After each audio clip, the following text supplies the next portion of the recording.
Hi there, my name is Darren Vader and I'm the founder and head elf here at the ChristmasLightEmporium.com.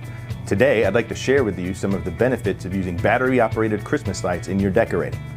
Battery-powered Christmas lights are most often used when you have no electrical outlet nearby or when you don't want ugly wires running to your light strands.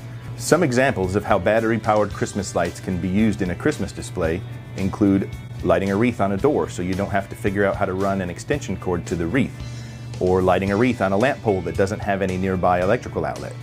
Or you could use battery-powered Christmas lights to add some elegance to mantel decorations without having to worry about running wires to the mantel.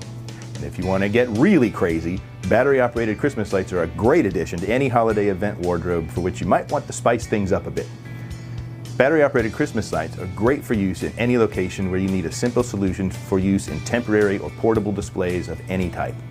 And if you find that battery-operated Christmas lights don't meet the needs of your project, whether due to battery life or because you can't plug them in end to end, be sure to check out our extensive collection of both LED and incandescent light strands and bulbs. For more information, visit the ChristmasLightEmporium.com at the links you see here. Happy decorating!